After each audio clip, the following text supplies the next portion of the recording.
Electrochemistry रो definition हैला the branch of chemistry which deals with the study of relationship between electrical energy and chemical energy and interconversion of one form into another is called electrochemistry. तो देखो हमर electrochemistry कौन कहूची ना जोटा कि जो branch of chemistry रा deals करथिबो काकू ना रिलेशनशिप बिटवीन इलेक्ट्रिकल एनर्जी रो केमिकल एनर्जी को कन्वर्ट हे जाउथिबो आ केमिकल एनर्जी रो इलेक्ट्रिकल एनर्जी को कन्वर्ट हे जाउथिबो ताकू हमें कहूचे सेई जो ब्रांच ऑफ केमिस्ट्री को हमें कहूचे इलेक्ट्रोकेमिस्ट्री माने एतल दीटा प्रोसेस होची गोटे इलेक्ट्रिकल एनर्जी रो केमिकल एनर्जी को गोटे होची केमिकल एनर्जी रो इलेक्ट्रिकल एनर्जी को कन्वर्ट होची केमती कहला electrical energy converted to chemical energy केमती होची कहला इलेक्ट्रिकल गोटे होची इलेक्ट्रिकल रो हमर होची गोटे केमिकल आ गोटे कोन होची ना केमिकल रो इलेक्ट्रिकल बुझेला तो देखो आमर इलेक्ट्रिकल रू केमिकल गोटे केमिकल रू इलेक्ट्रिकल कोठी होची कहला सेल रे जो बैटरी रे हमर कन्वर्ट होची एंड इलेक्ट्रिकल रू केमिकल एनर्जी को केमिति कन्वर्ट होची ना गोटे लीड बैटरी जो अछि जोटा कि लीड सेल को होची जोटा इन्वर्टर यूज करा होची बुझिला सेठी हमर कोन करा होची ना केमिकल एनर्जी को इलेक्ट्रिकल एनर्जी टा केमिकल एनर्जी को कन्वर्ट होची तो हमर टू टाइप रे जो इंटर कन्वर्शन हैला अंक भितरे तो ताको हमें कहबा इलेक्ट्रोकेमिस्ट्री तुमको सब टर्म गरा जानिया पड़े इलेक्ट्रोकेमिस्ट्री रो टर्म सब जानिया पड़िबो किछि बेसिक टर्म कोन ना गोटे टर्म देखो कंडक्टर कोन व्हाट इज कंडक्टर ना दो substance which conduct electric current are called conductor जो सब्सटेंस ता हमर कोन करबो ना इलेक्ट्रिसिटी को कंडक्ट करबो ताकू हमें कहबा कंडक्टर ଗୋଟେ एग्जांपल देला कि इलेक्ट्रिसिटी कंडक्ट करूची मैम एल्युमिनियम वायर इसलिए जो लीड अच्छी सिल्वर हां सिल्वर एल्युमिनियम कॉपर हां वेरी गुड म्यूट करा सेमिति आ गोटे टर्म हैला नॉन कंडक्टर गोटे हैला कंडक्टर गोटे हैला नॉन कंडक्टर का कहबा which do not conduct electric current. Those which do not conduct electric current are called non-conductor. जे इलेक्ट्रिसिटी को कंडक्ट करिवनी तार एग्जांपल सब कोन wood glass ma'am plastic rubber हां ग्लास हां वेरी गुड हैला तुम तो जानि छ कोडा कंडक्टर को नॉन कंडक्टर जान लो देन देखो आ कोन टर्म अछि ना आ गोटे टर्म अछि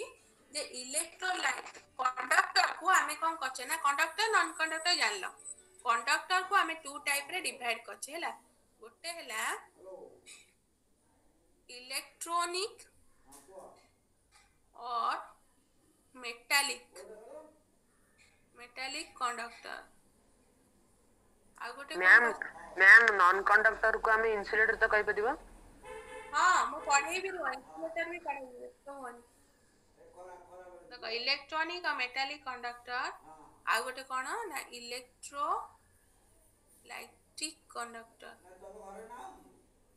इलेक्ट्रोलाइटिक कंडक्टर अता को कहि परिबा इलेक्ट्रोलाइट्स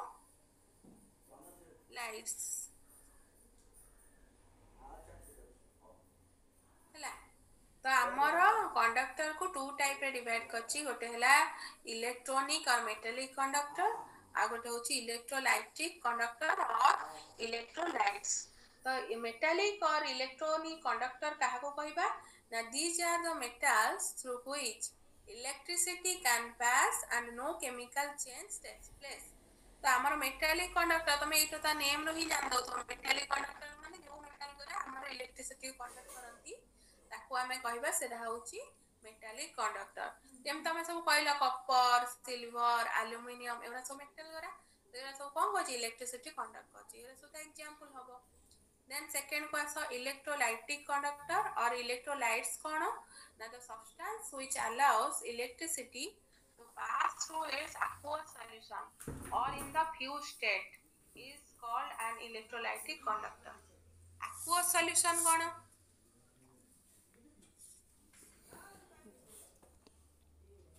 Aqueous solution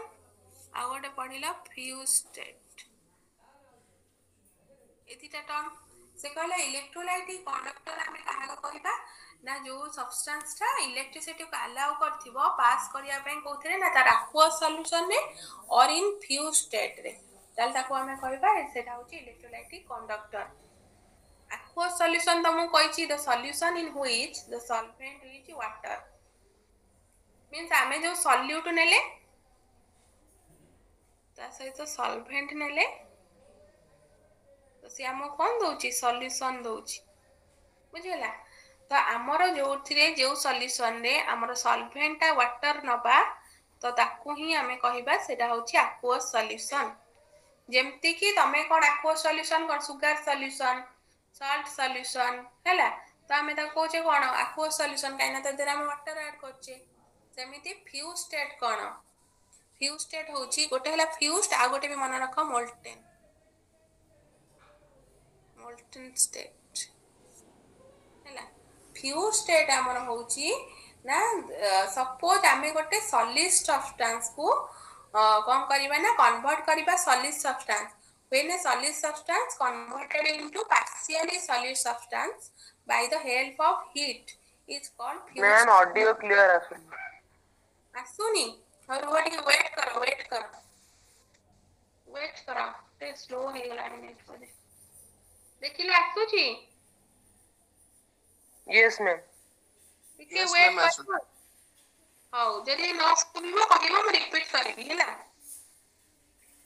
हाउ देखो जदी न सुनिबो मते कहबो म आउथे रिपीट कर दे. देखो फ्यूज स्टेट कोन ना when a solid substance converted into partially solid substance by the help of heat. एटा फ्यूज स्टेट कथा कहछि फ्यूज तापर मोल्टेन आसीबा.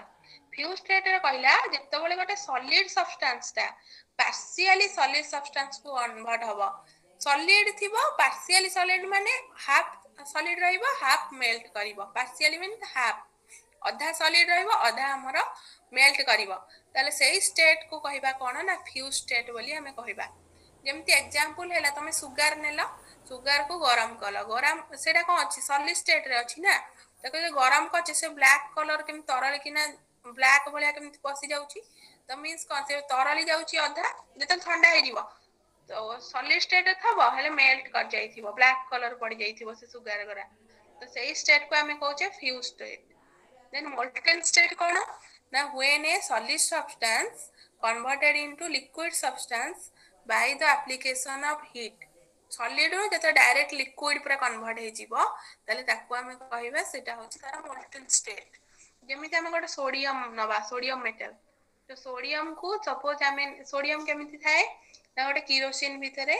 सोडियम पसिकी थाए तो सोडियम टा बाहर को सुबोनी अरे सुबोनी यस मैम सुबुची. हां कोन पचारलो एल्युमिनियम एल्युमिनियम हे जीव. अरे क्वेश्चन टा क्लियर होनी मैम एल्युमिनियम और मते सुबन खाली एल्युमिनियम सुबुची आ थरे को एल्युमिनियम को हीट कले तो सेटा एल्युमिनियम मोल्टन हे जो नेकी. हां मोल्टेन स्टेट हां एल्युमिनियम भी हबा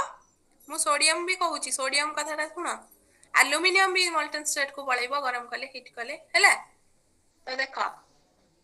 तो आमे जदी एठी मु को नै ना सोडियम कहली जे सोडियम टा सॉलिड स्टेट रे अछि एल्युमिनियम भी सॉलिड स्टेट रे अछि से भी गोटे मेटल. तो देखो सोडियम टा को आमे कोन करिबा जदी गोटे पीस काई ना एटा आमे एल्युमिनियम टा तो करि परिबा ना लैब रे बट सोडियम को आमे करि परिबा आमे ऑलरेडी करि के देखि भी साचू तो से सोडियम से में तुमको एग्जांपल टा दे दिली तो सोडियम मेटल केमिति थाए ना हमर ए लैब रे नहीं तम लैब रे सोडियम नहीं. तो देखो हमर सोडियम जते बळे गोटे केरोसिन भितर रखा हुए काहे कि ना सोडियम जदी बाहर को हम आनिबा एटमॉस्फेरिक एयर सहित से रिएक्शन करबो से होची कोरोसिव संग संग आदि रे कैच कर दबो फायर. एटा हाथ को भी तुम हाथ रे जरी फिल्टर पेपर रे भी पुरै की रखी थिबो सोडियम को ताले भी सब गरम लागिबो एती गोटे छोटो पीस काटी के आनले भी तो फिल्टर पेपर ही आम धरू ना खाली हाथ धरले तो पूरा पूरा निया भाया लगे से हाथ को है तो यहाँ फिल्टर पेपर भितर टे सोक करने रखीदे कहीं किरोसिन भितर थी तो यहाँ पूरा ताती हाथ से भी तो ताकू आणिकिना कौन ड्राई टेस्ट ट्यूब रे तो काटिकिना आनिब जेन फिश जमी रही फिश गुरा कटा होना ये सोडियम सेम देखा फिश भाया तो आणिकिना फिल्टर पेपर टे सोक करदेव किरोसिन गुरा पड़ेगा देन तुम ड्राई टेस्ट ट्यूब नब ताकू हिट कर ड्राई कहीं नब ना वाटर कंटाक्ट आइले रिएक्शन कर चचड़ हो फाट तो से तो ड्राई टेस्ट ट्यूब नहीं आपको पकईकी हिट करी गोटे अच्छी ड्राई टेस्ट ट्यूब नहीं कि फटेकिना गोटे रिएक्शन कर गरम कर ततेकी फटेब से गोटे रिएक्शन अच्छी तो से सोडियम मु तुमको कौन कहली सोडियमटा जो हिट कर से कौन हो लिक्विड फॉर्म को पलि आसो है से गोटे एग्जांपल देदेली मोल्टेन स्टेट ऑफ सोडियम कौन सोडियम को जो आम हिट करवा एप्लिकेशन ऑफ हीट से कौन हो ना आम लिक्विड को कन्वर्ट हो स्टेट को कौन कहवा सोडियम मोल्टेन स्टेट तमें भी जो कौच एल्युमिनियम केस एल्युमिनियम भी सही एल्युमिनियम को भी हिट कले से हम एल्युमिनियम का हम टेस्ट ट्यूब रे हिट कर परिबा ताको पई केते हिट दरकार ना तो सेति पई हम सोडियम ता ही लैब रे हमरो करिकि हम